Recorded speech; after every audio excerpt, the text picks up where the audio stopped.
Estamos no terceiro dia da série, então virá o fim. Série que nos tem feito pensar, principalmente no texto de Mateus 24:14, que pontua uma afirmação de Jesus dizendo: e este evangelho do reino será pregado em todo o mundo como testemunho a todas as nações, e então virá o fim.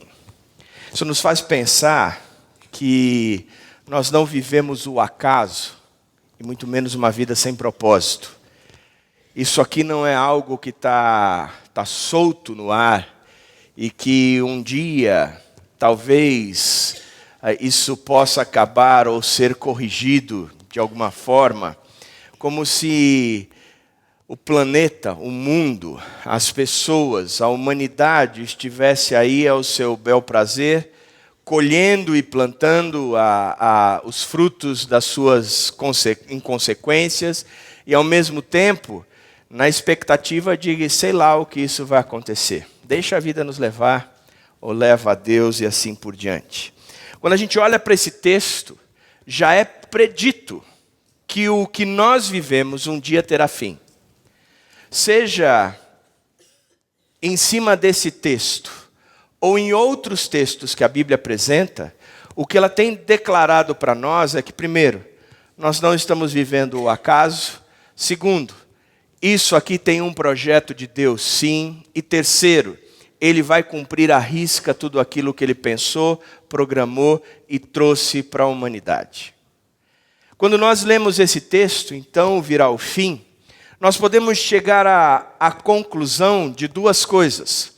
O fim como um ponto final, e a finalidade que tudo isso traz na proposta e no projeto do nosso Senhor Jesus Cristo. Nós já vimos que Jesus Cristo voltará. O fim, ele começa com a volta de Jesus Cristo, e a volta de Jesus Cristo é o fim para essa era que nós estamos vivendo, mas ela começa uma nova era, uma nova realidade, uma nova dinâmica. Nós temos a certeza de que Jesus Cristo um dia vai voltar. Da mesma forma como o povo do Antigo Testamento poderia carregar para si, de acordo com todas as promessas carregadas no Velho Testamento, de que um dia Jesus Cristo viria, e Ele veio e mudou a história da humanidade, mudou totalmente o conceito, porque você pode simplesmente questionar se Jesus Cristo é o Filho de Deus, ou se Ele é o que de fato Ele propõe ser. Mas você não pode questionar o fato histórico da vinda de Jesus Cristo. Ele esteve entre nós. Ele esteve entre nós. Da mesma forma, quando nós olhamos que isto, então, trará o fim, a vinda de Jesus Cristo, novamente, porque Ele veio uma vez e foi carregado de promessas no Velho Testamento, e no Velho Testamento e no Novo Testamento apontam para um retorno dele. O que nós podemos entender também é que o seu reino já está entre nós. Ele vai implantar definitivamente o seu reino quando ele voltar pela segunda vez, mas isso não quer dizer que o reino não tenha a sua cara, não tenha a sua marca e não tenha a sua presença entre nós. O reino de Deus já está entre nós.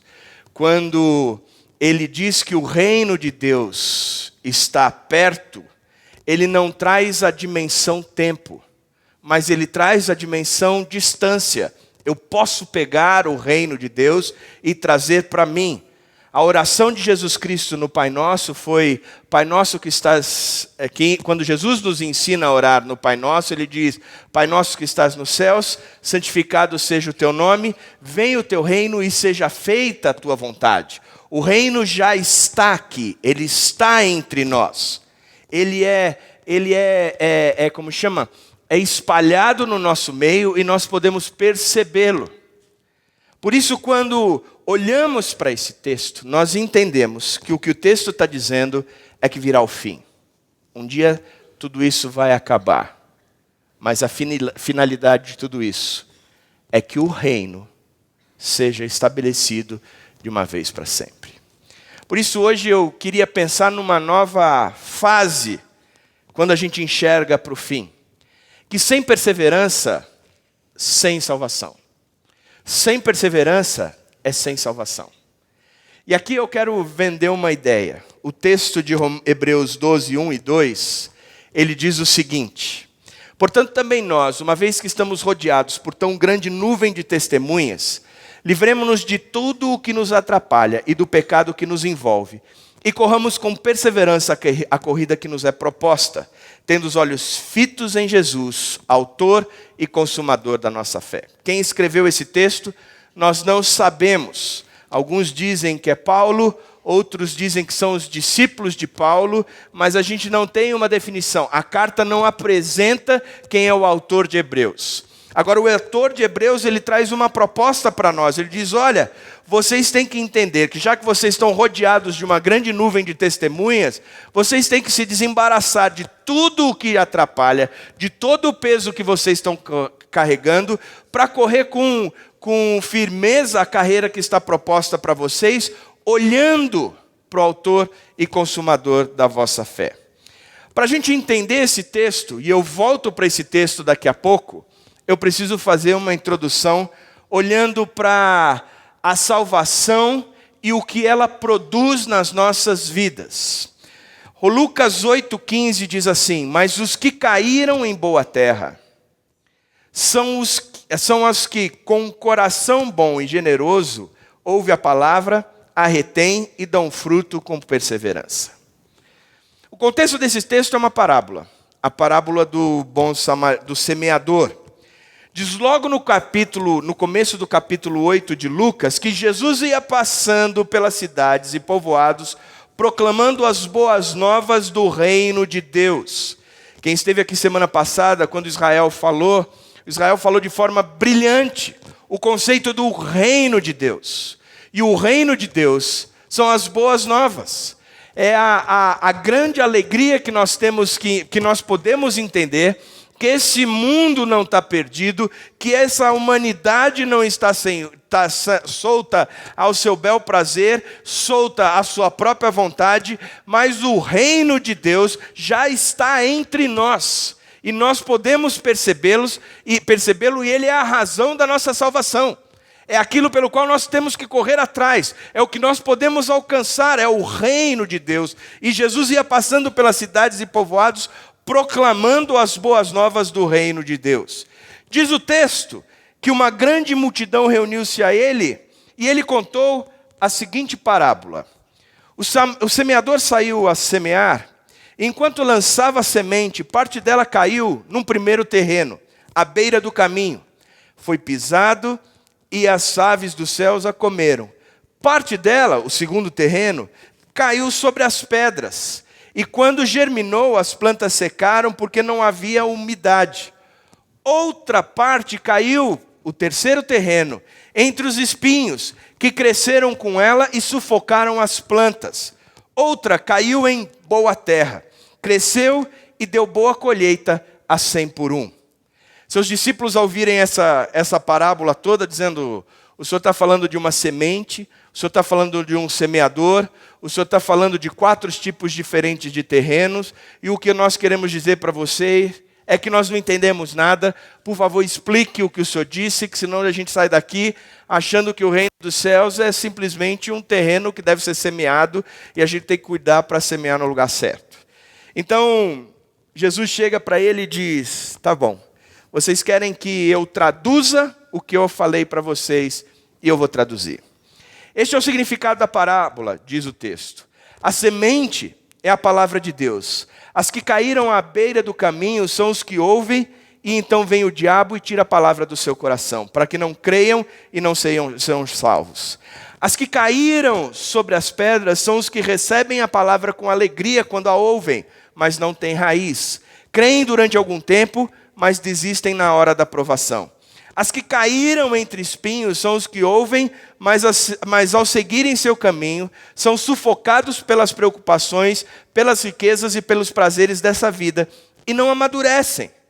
Mas as que caíram em boa terra são os que, com coração bom e generoso, ouvem a palavra, retêm e dão fruto com perseverança. Interessante é que o texto está dizendo que uma vez salvo, salvo para sempre. O texto não está apontando aqui, ou explicando aqui, que há a capacidade ou a possibilidade de eu e você perdermos a salvação. Mesmo porque o termo perda de salvação não é um termo bíblico. Você pode procurar na sua Bíblia inteira o termo perda de salvação e você não vai encontrar isso na Bíblia. O que a Bíblia descreve, e descreve com profundidade, com destreza, com margem suficiente de exemplos e conteúdo, é o que a salvação significa para mim e para você. Ela diz que salvação tem toda uma marca e tem toda uma característica. Ele diz que aqui a mensagem foi anunciada, mas alguns receberam essa mensagem e deixaram com que o diabo tirasse essa mensagem da vida deles, sem eles nunca terem entregues a sua vida ou se convertido de fato. Outros receberam a mensagem, mas nem deixaram ela germinar direito. Ela foi sufocada e eles nem entregaram ou se conscientizaram do que a salvação é de fato. Assim que as primeiras provas apareceram, eles disseram: isso não é para mim, vamos embora, eu vou seguir meu rumo para outro lado. Outros receberam a mensagem, entenderam a mensagem, começaram a caminhar, mas aí de repente, as preocupações dessa vida, as riquezas deste mundo e um monte de outras coisas roubaram a atenção deles, e aquilo que deveria ser a salvação na vida deles nunca foi concretizado. Mas existe o quarto grupo.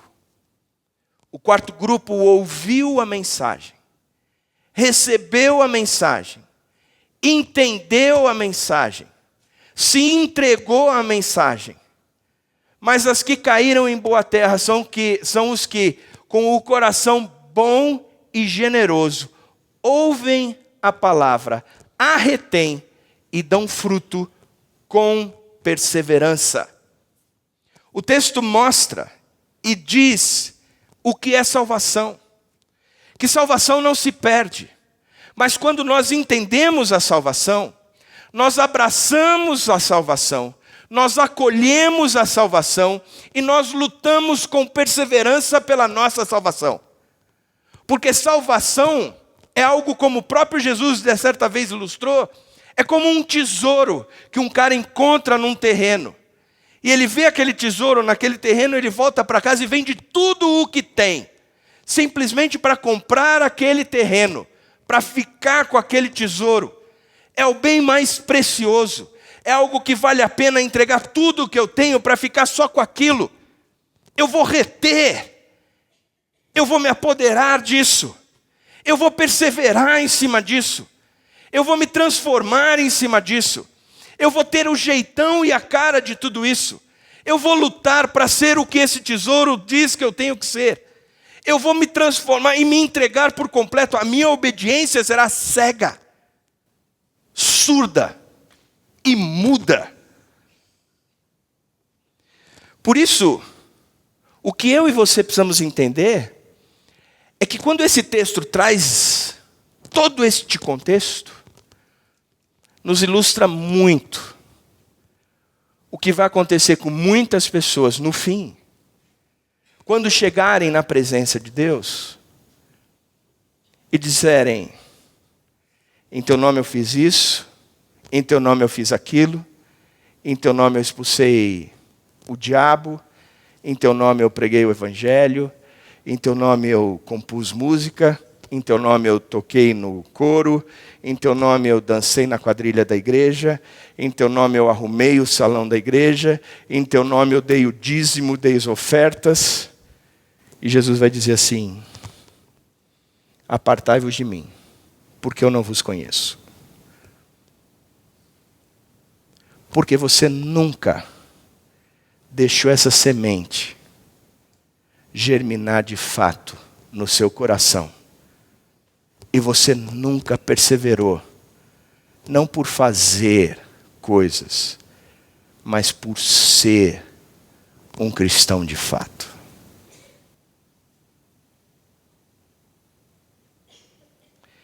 Porque quando lemos a Bíblia, nós entendemos o que a salvação significa. Em primeiro lugar, a salvação é para aqueles que são eleitos. E lute você com isso ou não, a Bíblia diz que há, sim, uma escolha de Deus. A Bíblia diz que Deus nos escolheu nele antes da criação do mundo.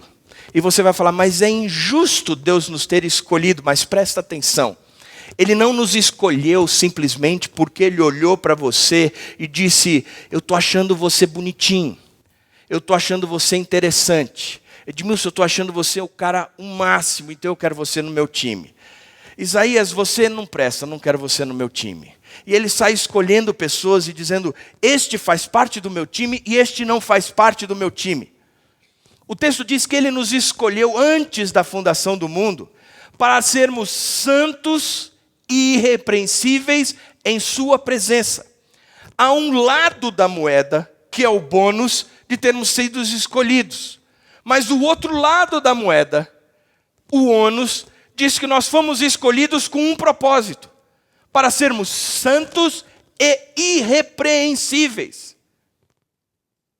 Significa que salvação não é simplesmente ter a garantia de um lugar no céu, ou seja lá onde for, que eu vou passar a minha eternidade. Salvação significa que nesta vida eu sou salvo para ser santo e irrepreensível. É ter o jeitão de Jesus Cristo, o formato de Jesus Cristo, a forma de Jesus Cristo. Isso é salvação. Caso contrário, não houve salvação. Se você não traz isso para você, não tem salvação. Porque a salvação traz isso. Ela agrega esse bônus. Ela traz esse valor. Da mesma forma que como nós somos eleitos, nós somos justificados. Significa que a Bíblia diz que nós tínhamos uma condenação. Nós tínhamos um peso contra nós. Nós tínhamos algo que Deus olhava para mim e dizia, você, André, não pode ter parte comigo, comunhão comigo por causa dos seus pecados. Os seus pecados me separam de você. Os teus pecados trazem uma condenação para você. É a separação em relação a mim, mas digo mais, essa separação lhe trará a morte. Uma morte eterna, eternamente distante de mim. Mas Jesus Cristo, o Deus encarnado, desce dos céus e vem habitar entre nós. E ele diz o seguinte, eu vou para a cruz, porque se há uma condenação por causa do pecado, que é a morte, eu carrego em mim a morte. Eu trago para mim a morte. Eu aplico em mim a morte. A condenação passa a ser minha. Então, eu vou para aquela cruz. E ele ao morrer, ele diz, está consumado. O que está consumado? A condenação. Já não há mais condenação para aqueles que estão em Cristo Jesus. O escrito de dívida fora rasgado. Ele olha para mim e diz, você já não tem mais condenação em você. Já não há mais nada que o acuse. Pelo contrário, você tem vida e vida em abundância. Você conheceu a verdade e você está verdadeiramente livre. Agora a sua vida é totalmente outra. Diz a Bíblia que a salvação também produz em nós a garantia de sermos selados com o Espírito Santo de Deus. Nós passamos a ter a marca do Espírito em nós. Quando cremos no Senhor Jesus Cristo, somos regenerados pelo Espírito Santo e selados por Ele como propriedade exclusiva de Deus. Hoje em dia virou moda a gente dizer o tipo de carne. Eu vou comprar uma carne sadia, é a melhor que há no mercado. Não, a melhor carne que há no mercado é a perdigão. Pode comprar perdigão que você vai comer o que há de melhor no mercado. Ou então, de acordo com alguns que sustentam a marca e trazem o peso da sua carteira atrás, a melhor carne do Brasil é a Friboi. Você vai comer E até o Tony Ramos confirma, o Roberto Carlos confirma, quem você quiser vai dizer, a melhor carne do Brasil é Friboi. Você vai para o churrasco, se sou eu levo aquelas maminhas cheias de nervo mesmo, que está vendido no mercado, assim, a gente esconde debaixo do braço, chega lá, cadê, onde é que eu ponho a minha carne? Você põe ali, ninguém... Tem gente que chega com a carne Friboi. Ó. É a grife. Friboi. Essa vem do boi. A minha, uns gatos sumiram, mas Friboi, a carne que vem do boi. Há uma garantia por trás, há uma promoção por trás, há um investimento por trás, que torna essa carne a melhor carne. Aqueles que foram eleitos e justificados têm o selo de Deus na vida deles, que é o Espírito Santo. Torna esse sujeito o que há de melhor, porque é um filho de Deus. O Espírito habita nele. A luta contra o pecado já é possível ser vencida, porque já não é mais uma luta minha, mas é do Espírito por mim. Porque a Bíblia diz em Romanos 5 que eu fui justificado. Em Romanos 6 que o pecado já não mais domina o meu corpo mortal. Em Romanos 7, Paulo tem um momento de lucidez e diz assim, é verdade que eu fui justificado, é verdade que o pecado já não domina mais o meu corpo mortal, mas também é verdade que o bem que eu quero eu não faço, e o mal que eu não quero eu vivo fazendo, desventurado homem que sou.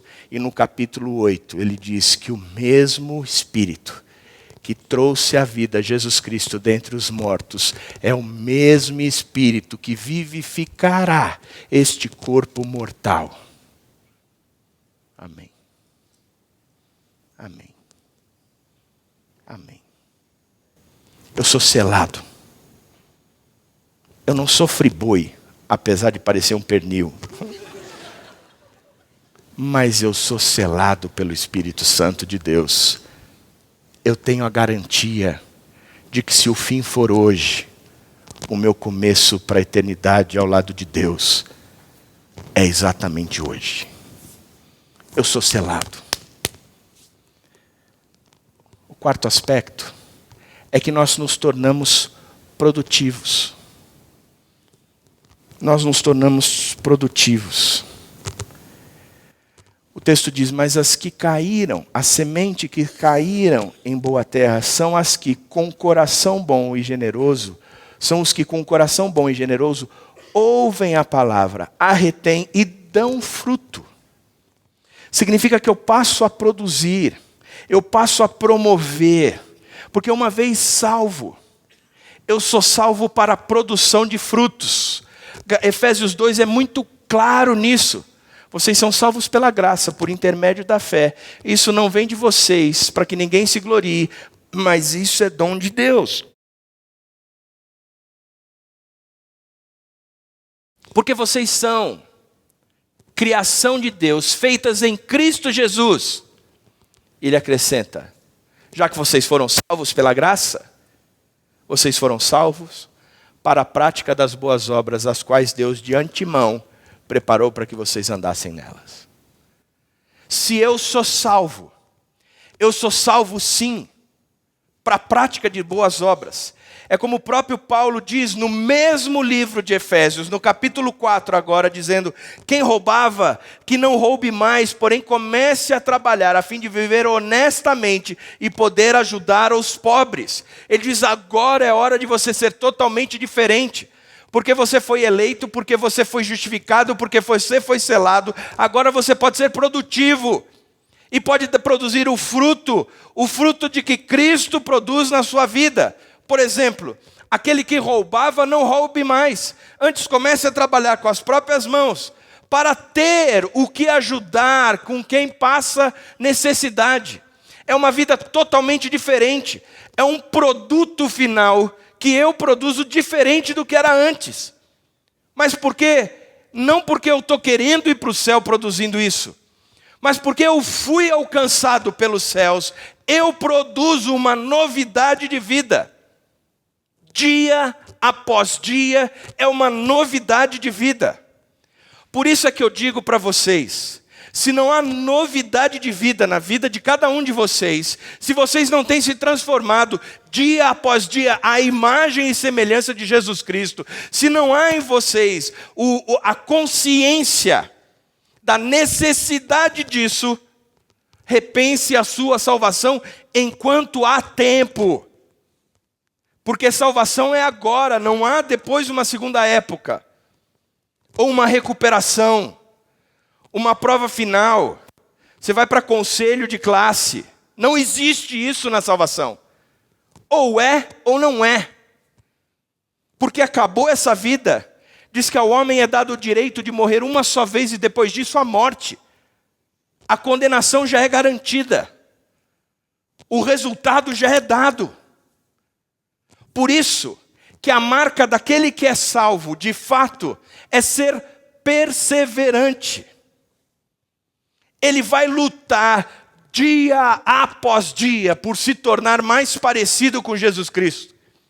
Ele vai dizer, é o tesouro que eu ganhei. Eu no meio desse terreno eu encontrei esse tesouro. Eu vendi tudo o que eu tinha. Eu doei o que eu precisava. Eu não quero mais saber disso. Eu só quero saber agora deste tesouro. É só isso que me interessa.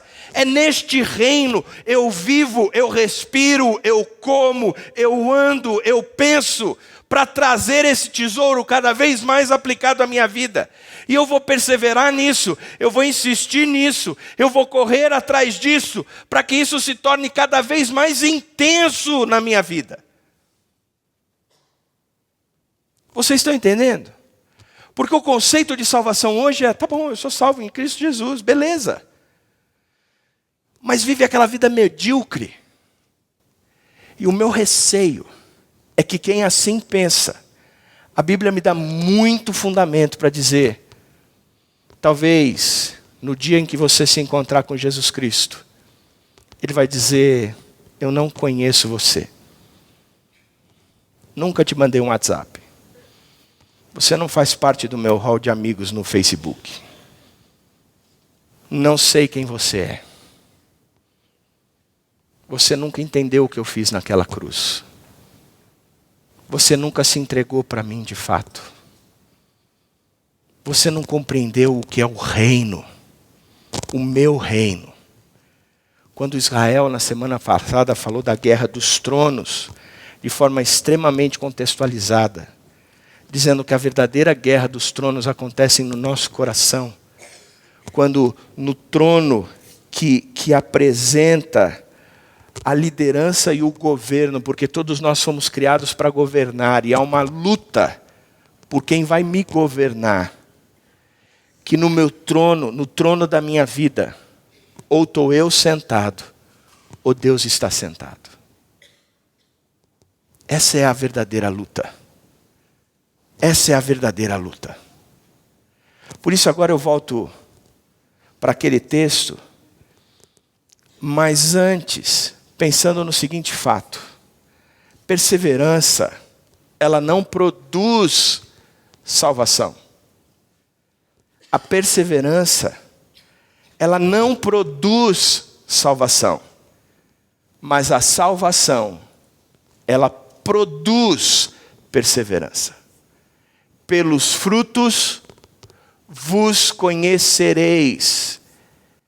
Quem me segue de fato, aquele que negou a si mesmo, aquele que tomou a sua cruz e que cada dia vem me seguindo, pelos frutos eu vou conhecê-lo. Porque vocês entenderam quem eu sou, e o resultado de tudo isso é que vocês já não são mais quem vocês são. Porque no trono da vida de vocês eu estou sentado. A obediência agora é a mim. Vocês trazem cativo o pensamento de vocês. Vocês trazem e esmurram o próprio corpo para que obedeçam. Para que sejam submissos a mim. Vocês têm perseverado por causa da minha salvação. Ou da salvação que eu lhes ofereci. Porque perseverança não produz salvação, mas salvação produz perseverança. Diz isso para a pessoa que está do seu lado. Perseverança não produz salvação, mas salvação produz perseverança. Diga. Diga para ver se entra na sua cabeça. Diz para a pessoa do outro lado. Perseverança não produz salvação, mas salvação produz perseverança. Vamos dizer uma vez juntos? Perseverança. Gente, é uma vez juntos. Deixa eu explicar uma coisa para vocês. Juntos é assim, todo mundo together, uma coisa só. Entendeu? Quer dizer, é uma coisa assim, meio que em uníssono. Não um falando ali, outro falando 3 minutos com um delay, essas coisas assim. Não, é juntos. Perseverança produz salvação. Perseverança não produz salvação, mas salvação produz perseverança. Vamos dizer isso juntos? Aê!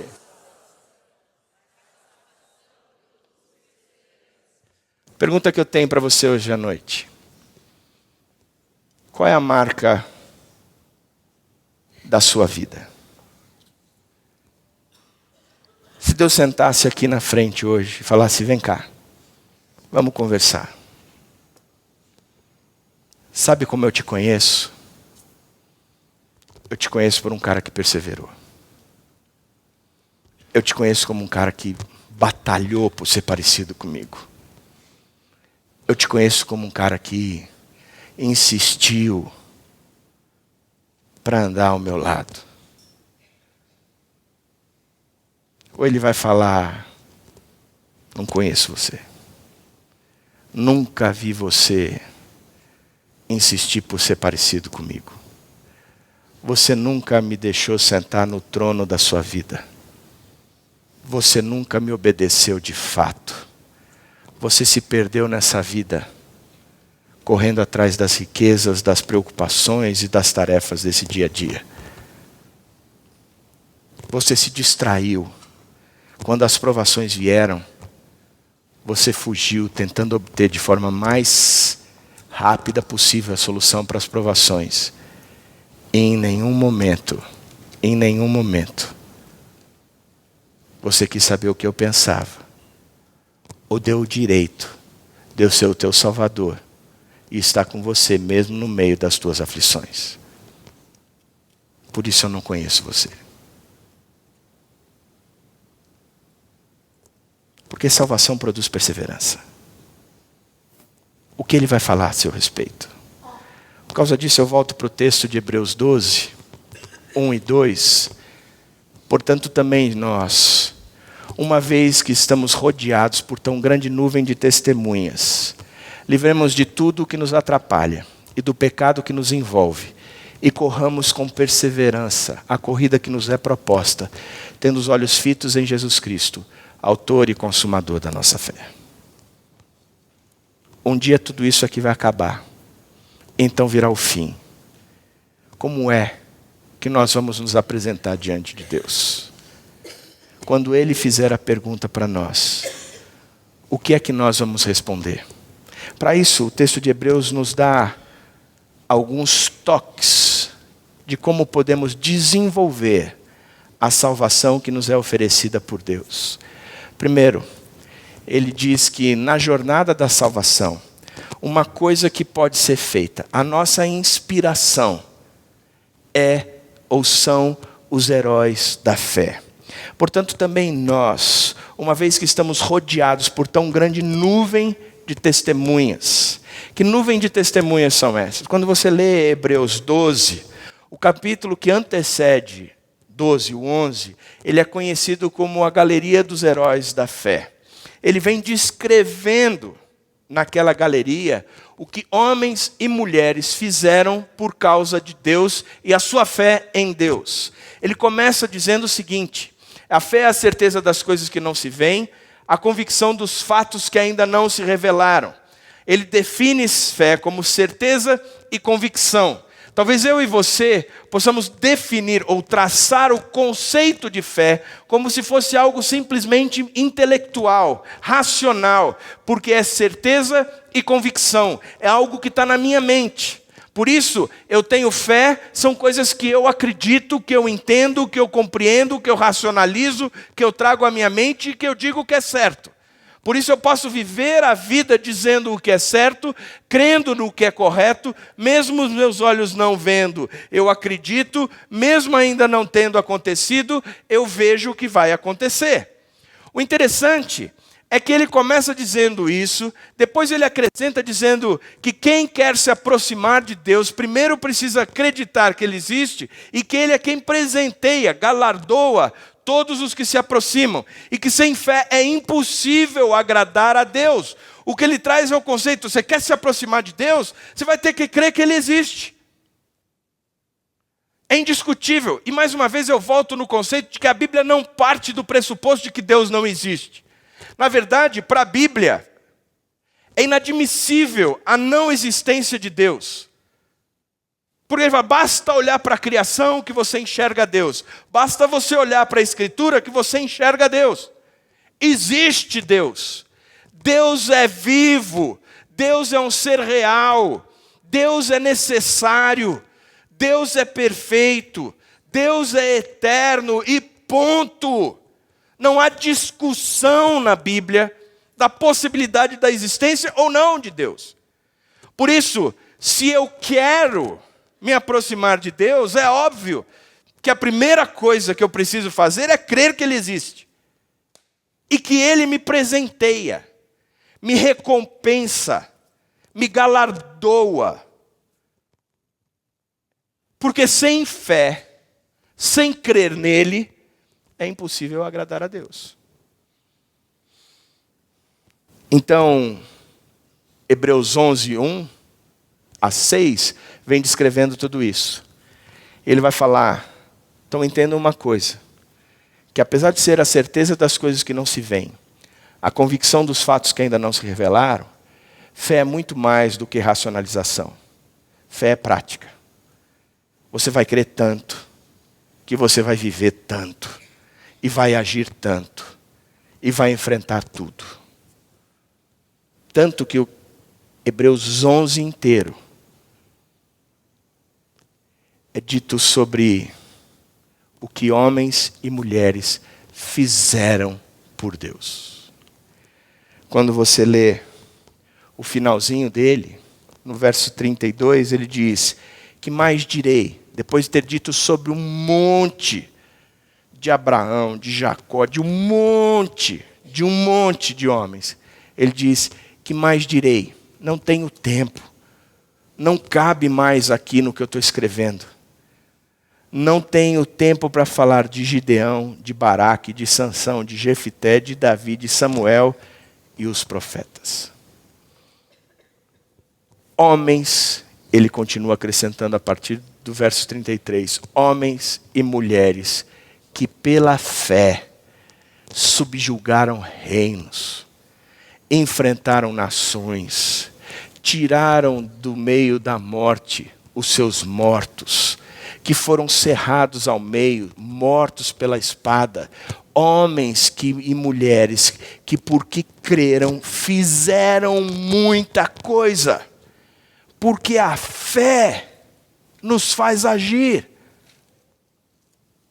Pois bem, aí ele começa o capítulo 12 dizendo: já que nós temos uma nuvem tão grande de testemunhas, olhe para esses homens e veja que seguir a Cristo é possível.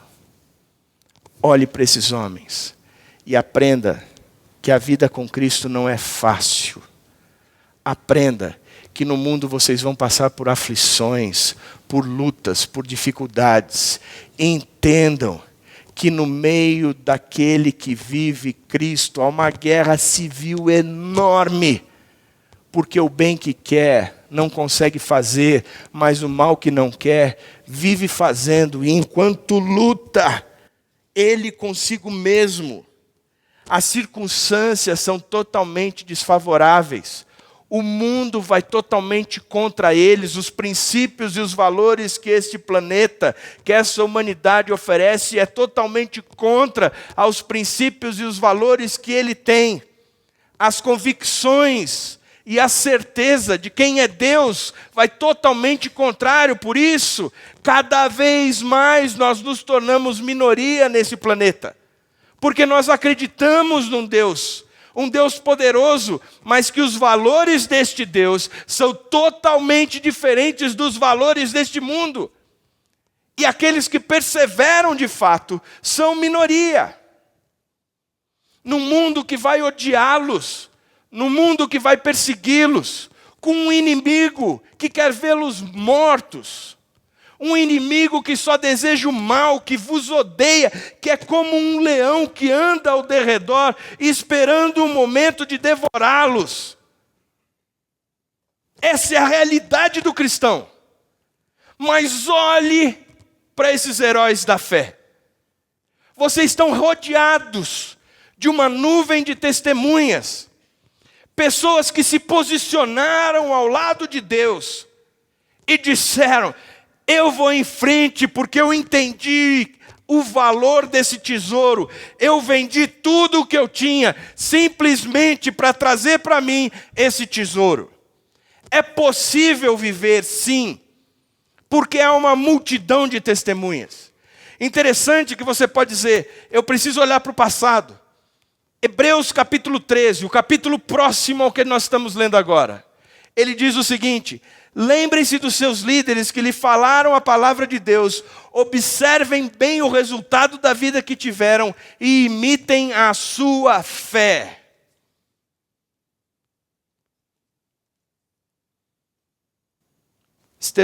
O Hernandes Dias Lopes diz que em cada período Deus levanta profetas e profetisas para mostrar para mim e para você que é possível viver seguindo a Cristo.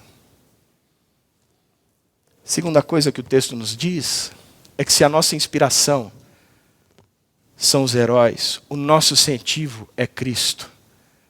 Ele diz: tenham os olhos fitos em Jesus, autor e consumador da nossa fé. Vocês podem olhar para esses homens e mulheres de Deus que fizeram muitas coisas. Mas mais do que isso, vocês podem e devem olhar para Jesus Cristo. Pois Ele é o início e o fim da salvação de vocês. Ele é o começo e o término da fé de vocês. Ele é aquele que vai transformar toda a vida de vocês.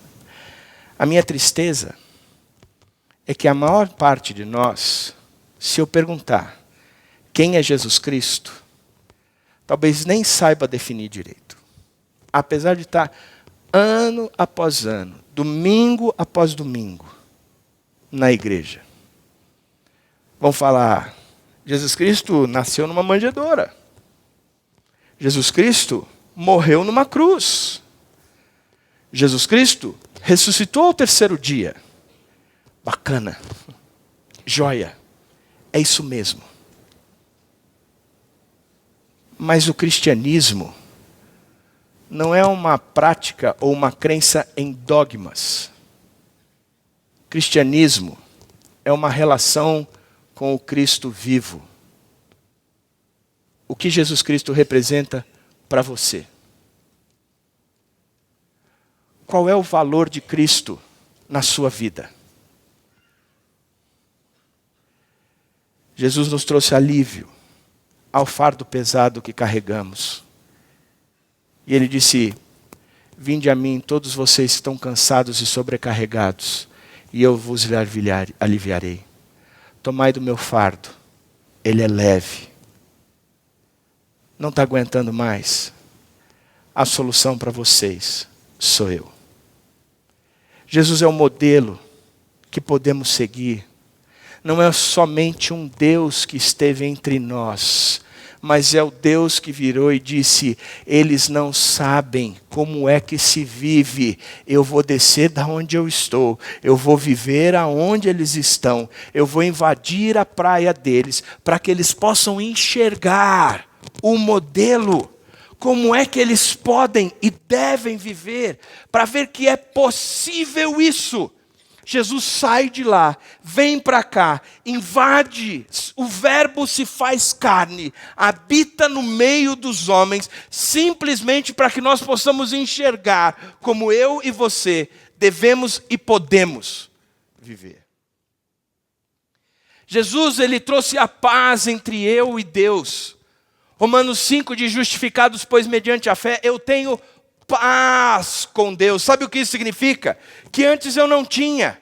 Eu estava distante dele, o meu pecado me afastava de Deus. Mas de repente Jesus chega na minha vida, invade este universo, ele paga o preço e a condenação do pecado. E eu já posso novamente me relacionar com o Deus vivo.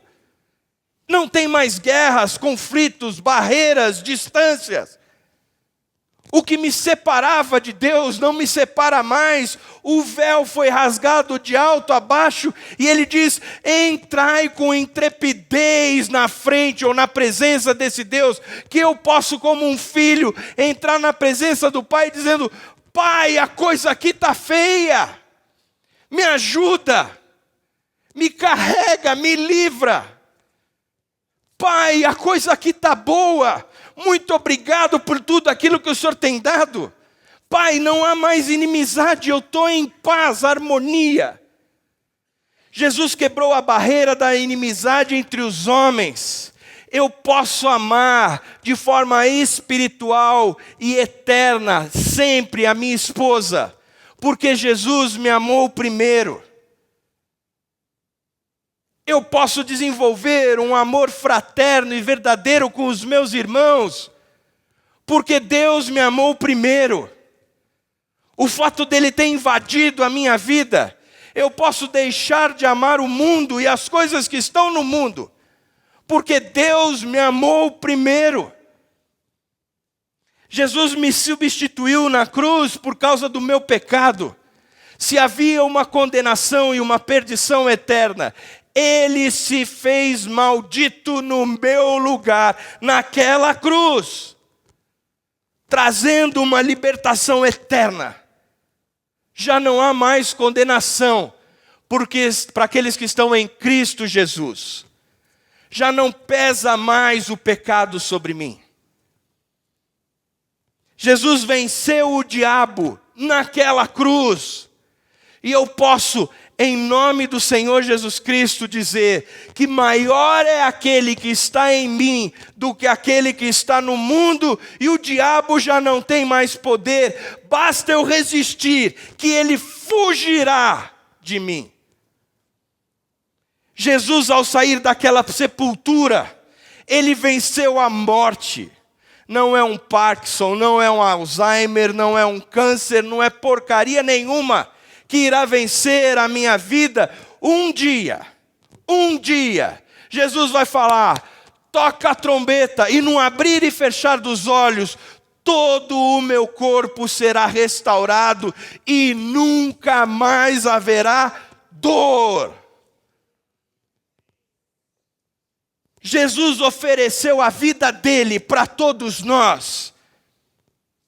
Jesus é aquele que disse: eu sou o caminho, eu sou a verdade. E sabe essa luta, essa angústia, esse vazio, essa inexistência que vocês têm, essa vida inútil que vocês correm atrás, nada disso pesará mais, porque além do caminho, porque além da verdade, eu sou a vida.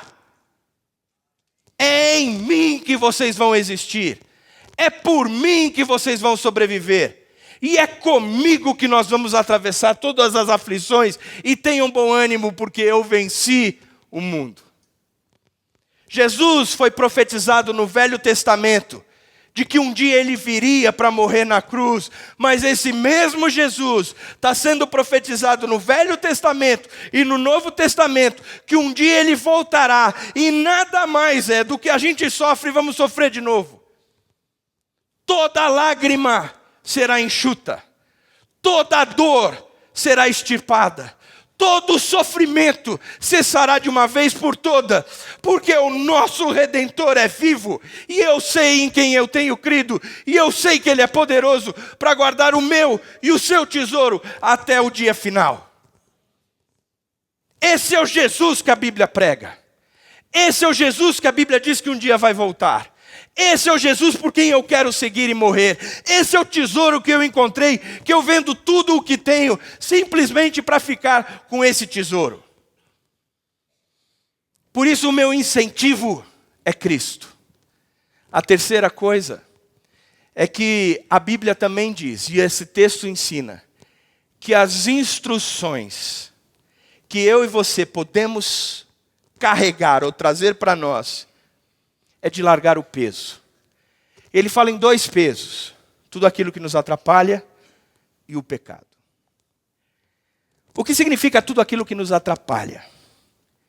Jesus responde na parábola do semeador.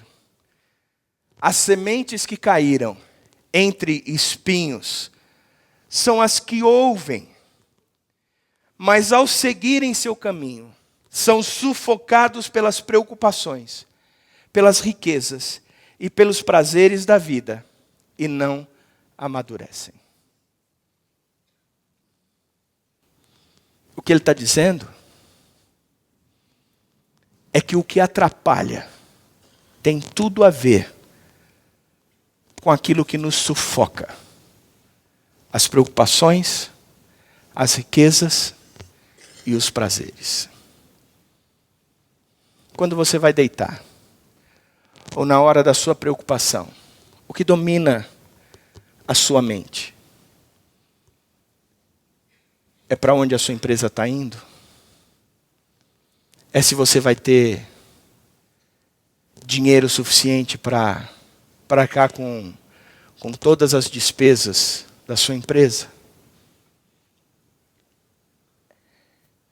É onde vai ou como anda o relacionamento na sua casa? Se os seus filhos estão ou não estão no caminho? Se você está ou não está, através da quimioterapia, da radioterapia, vencendo o câncer? Quando você está sozinho, o que é que domina a sua mente?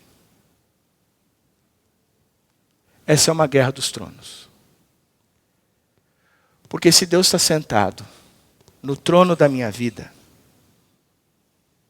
eu não tenho com o que me preocupar. Porque a Bíblia diz assim, que eu é que sei os planos que tenho a vosso respeito. Planos de paz e não de mal, para vos dar o fim que desejais. Que o Deus, segundo a sua riqueza em glória, há de suprir todas as suas necessidades. Quais são as preocupações? Se as preocupações da sua vida te dominarem, tome cuidado. Talvez o Deus que deveria estar sentado no trono nunca sentou e você continua sendo aquele que sempre será o Senhor da sua vida. Se você está sendo sufocado pelas riquezas, gente, cada vez mais eu tenho visto o seguinte: nós vivemos correndo atrás de riquezas. Tem pessoas que têm se matado, trabalhado feito um louco, não aproveitado a vida nem a família para ter mais. Construíram um império, e sabe o que é o resultado de tudo isso? Se tornaram escravos do que construíram. Vivem na dependência, é um vício. Eu preciso manter o império que eu construí, o padrão que eu construí. Eu preciso, antes de morrer, alcançar o meu primeiro milhão. Hoje milhão não vale mais nada, né? Eu preciso, antes de morrer, alcançar o meu primeiro bilhão. Eu preciso, antes de morrer, conhecer o Pateta, ir na Disney. Eu preciso, antes de morrer, trocar o meu carro. As riquezas dessa vida Você tem uma televisão de tubo. De repente você diz, não quero mais uma de tubo. Quero uma de tela plana. Aí de repente você diz, não quero mais uma de tela plana. Eu quero uma curve. Peguei a minha tela plana, esquentei o meio, botei no joelho e entortei. Não funcionou. Agora eu preciso de uma curve. Sabe por quê, André? A qualidade da imagem é melhor. Não reflete. Apaga a luz. A Simone Schramm está aí. Vende cortina blackout. Mais barato. As riquezas deste mundo. Aí o cara vai nas Casas Bahia, como diriam os Mamonas, que Deus os tenha, ou quem quer for,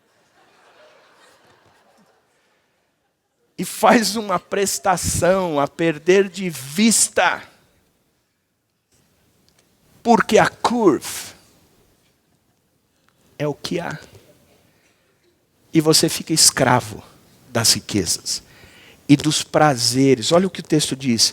Vocês são sufocados pelas preocupações, pelas riquezas e pelos prazeres desta vida. Não há prazer maior do que a aventura da vida com Jesus. Da vida simples. Da vida onde eu não corro atrás dos impérios que eu construí, mas eu me submeto ao reino daquele que me governa. De que tudo aquilo que eu tenho é deste reino. E eu poder ver alguém chegar por mim do nada e dizer, cara, este mês eu não tenho dinheiro nem para comprar leite para as crianças. E você dobrar o seu joelho e dizer, Senhor, muito obrigado. Porque na minha conta tem dinheiro sobrando e o pão não é mais meu, mas o pão é nosso. Vem cá, cara, vamos num supermercado, porque você não vai ter só leite, mas você vai ter um mês inteiro de refeição. E se mês que vem a coisa continuar assim, me procura, porque o pão é nosso.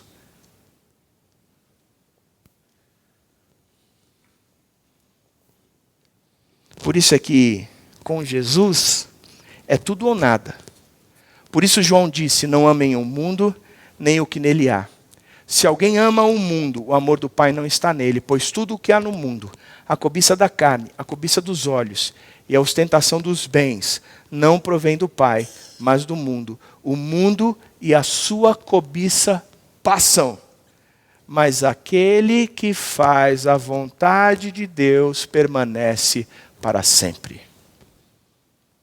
Aquele que carrega as preocupações, as riquezas e o prazer vão passar. Mas aquele que faz a vontade de Deus permanece para sempre. Permanece para sempre. Por isso, a segunda característica do texto é que nós livemos de tudo que nos atrapalha e do pecado que nos envolve. O pecado aqui entra a luta por quem governa, a guerra dos tronos. O pecado é uma questão de governo, não só do que atrapalha. João se apresenta como eu, João, irmão e companheiro de vocês no sofrimento, no reino e na perseverança em Jesus. Estava na ilha de Patmos por causa da palavra de Deus e do testemunho de Jesus. Daqui a pouco eu falo sobre isso. Mas 1 João 1, 6 e 7 diz, se afirmarmos que temos comunhão com Ele, mas andamos nas trevas, mentimos e não praticamos a verdade. Se porém andarmos na luz, como Ele está na luz, temos comunhão uns com os outros, e o sangue de Jesus, seu Filho, nos purifica de todo o pecado. Por isso nós precisamos livrar o pecado da nossa vida. A pornografia, a prostituição, o adultério, a mentira, o roubo, a falsidade, o palavreado chulo, os palavrões, a falta de amor um pelo outro, o não perdoar, tudo isso tem que ser apagado da nossa vida. Porque nós temos que exemplificar. Sabe por quê? Porque o texto termina dizendo a seguinte característica, que na jornada da salvação, a sua exigência é a perseverança. A salvação, ela produz perseverança. E corramos com perseverança a corrida que nos é proposta. A perseverança não é uma longa corrida. Não é uma maratona. Ela é uma corrida de muitas corridas curtas. Uma depois da outra. Cada dia basta o seu próprio mal. Hoje eu tenho que lutar contra isso. E só por hoje eu vou lutar contra isso. Eu não vou viver ansioso com o dia de amanhã. O dia de hoje já trouxe muito mal. O que é que eu preciso enfrentar hoje? Quais são os pecados que eu preciso extirpar da minha vida hoje? Como é que eu livro tudo isso de mim? Como é que eu apago tudo isso de mim? Como é que eu me vejo isento de tudo isso? Como é que eu posso provar para Deus que eu fui salvo? Porque a minha salvação tem produzido perseverança. Eu já não quero mais ser o homem que está sendo subjugado por mim mesmo, mas eu quero ser o homem ou a mulher que está sendo subjugada por Deus. Eu quero ser conhecido como um filho de Deus. Eu quero que os outros olhem para mim e vejam Cristo em mim. Porque no dia que eu chegar na presença de Deus, eu quero que Deus olhe para mim e diga: eu sei quem você é, servo bom e fiel. Porque foste fiel sobre o pouco, pode entrar aqui na minha terra, porque sobre muito também vou te colocar. Romanos 5, 3 e 4 diz: não só isso, mas também nos gloriamos nas tribulações, porque sabemos que as tribulações produzem perseverança. A perseverança, um caráter aprovado, e o caráter aprovado, esperança. Senhor, obrigado pelas lutas que eu enfrento, porque as lutas que eu enfrento vão me tornar mais e mais parecidos com o Senhor, por causa da perseverança. A tribulação produz perseverança. E a perseverança, o caráter aprovado. João, em Apocalipse 1:9 diz: eu, João, irmão e companheiro de vocês, no sofrimento, no reino e na perseverança, estava na ilha de Patmos. Sabe o que era a ilha de Patmos? Uma ilha prisional. Diz a tradição que João foi condenado a morrer num caldeirão de azeite fervendo.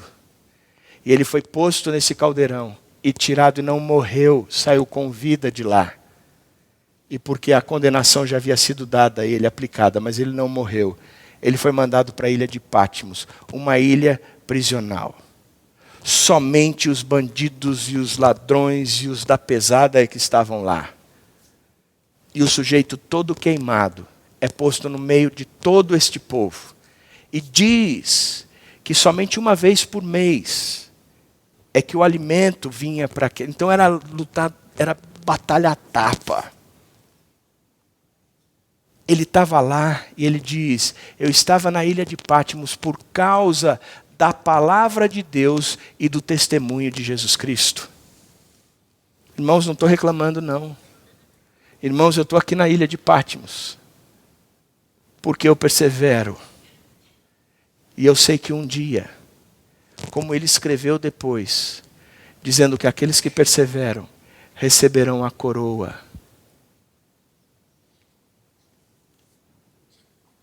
E ele diz: eu sou irmão de vocês no sofrimento, no reino e na perseverança. Quero terminar, queridos, dizendo o seguinte: que a salvação, ela produz perseverança. Eu não quero mais ser o que sou, porque eu encontrei o tesouro. Todo o restante, como o próprio Paulo diz, foi considerado por mim como esterco, refúgio. todo o restante, eu deixei para lá, porque eu encontrei esse tesouro. E o que eu quero que vocês saibam é que a salvação tem dois lados. Um lado é aquilo que Deus já fez. Ele já nos perdoou, já nos capacitou, já nos escolheu, já nos selou, já deu toda a capacidade para enfrentarmos todas as nossas dificuldades. O outro lado da salvação sou eu, dia após dia, batalhando mesmo e perseverando mesmo, por me tornar cada vez mais parecido com esse Jesus Cristo, por fazer valer essa salvação na minha vida, por desenvolver a salvação, por praticar a salvação, por demonstrar a salvação, porque salvação produz perseverança. Eu lembro muito de uma música do Resgate. A música é composta pelo Zé Bruno, pelo Dudu Borges e pelo Jorge Bruno. E ele traz uma esperança. Porque ele diz: aprovação gera perseverança. A perseverança gera um caráter aprovado. E o caráter aprovado, por sua vez, gera esperança. Olha que coisa linda que Deus fez. Ele diz assim: a luta de vocês não é em vão. Porque vocês vão perceber, no dia a dia, no morrer de vocês, para vocês mesmos, o nascer de Cristo em vocês, o fluir de Cristo em vocês, o brotar de Cristo em vocês, a vida de Cristo em vocês. Porque já não sou mais eu quem vivo, mas Cristo vive em mim. O que eles estão dizendo é: quanto mais eu esmurro, mais Cristo brilha. Quanto mais eu entendo que essa é uma geração pervertida e corrupta, mais eu brilho à luz de Cristo. Porque eu faço valer a minha salvação. As aflições produzem perseverança, que produz um caráter aprovado, que produz esperança. E a música diz: lembrem-se de quem bebeu do fel amargo de uma taça, e que ainda existe quem torça para assistir a uma desgraça, e dos fariseus que engordam com aquilo que é nosso, e dos mercenários que cobram para nos dar o que é de graça. Lembrem-se de quem bebeu do fel amargo de uma taça.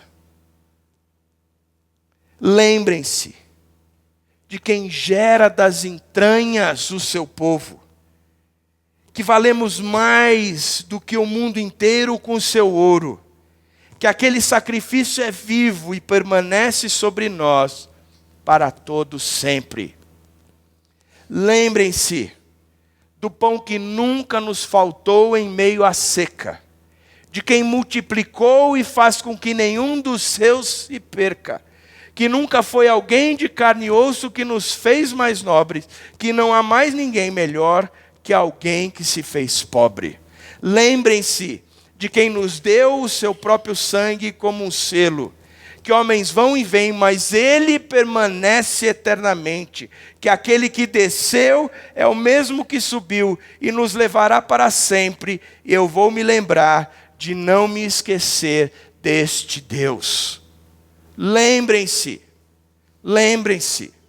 Por isso nós podemos terminar essa noite lembrando das promessas ou da palavra do semeador que diz: as sementes que caíram em boa terra são as que com o coração bom e generoso ouvem a palavra e a retêm e dão frutos com perseverança. Meu irmão, minha irmã, a vida é difícil, as aflições são imensas e são inúmeras e são diversas. As aflições vêm de todas as caras, com todas as marcas e de todos os lugares. As lutas estão entre nós, são lutas internas e lutas externas. São lutas minhas contra eu mesmo. São lutas do meu interior dizendo, eu não quero mais ser isso. Mas também são lutas externas dizendo, você não deve deixar de ser isso. São lutas que o mundo se opõe ou se impõe contra nós. São lutas que a minha vida e o meu eu mesmo diz, eu não quero mais fazer isso, porque não cabe mais a mim. Jesus Cristo pagou um alto preço, por isso não cabe mais a mim. Eu quero me desvencilhar de tudo isso. Eu quero considerar tudo isso perda, para ganhar o tesouro que eu achei no meio desse terreno.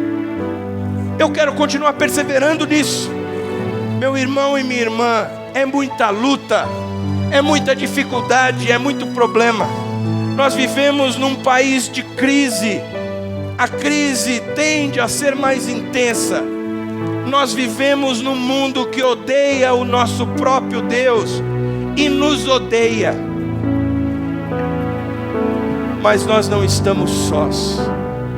Ele disse, eis que estou convosco todos os dias, até o fim dos tempos. Ele disse que Ele é o nosso pastor e nada nos faltará. Ele disse que mesmo que a gente ande pelo vale da sombra da morte, nós não precisamos temer mal algum, porque Ele está conosco. Meu irmão e minha irmã, fica firme na luta contra o pecado. Busca a perseverança. Busca em Deus em oração, em jejum e na palavra. Peça para que Deus te torne cada vez mais parecido com Ele. Não aceite o padrão deste mundo e nem o que o diabo sussurra no seu ouvido. Meu irmão e minha irmã, fica firme, porque um dia, mais cedo ou mais tarde, num abrir e fechar dos olhos, aquela trombeta tão esperada por nós soará, e num abrir e fechar dos olhos, tudo se fará novo, e as coisas velhas de fato ficaram para sempre e eternamente para trás. Meu irmão e minha irmã, fica firme lutando na esperança de que um dia esse Jesus vai voltar e vai te chamar pelo nome. Fábio, Nádia, Thaís, Cris, Cidinha, venham para mim, vocês são meus. A minha salvação foi completa na vida de vocês. Vocês perseveraram. Eu os conheço. O meu reino eu lhes dou. Meu irmão e minha irmã, fiquem firmes, porque mais cedo ou mais tarde, Maranata, vem Senhor Jesus. Fica firme.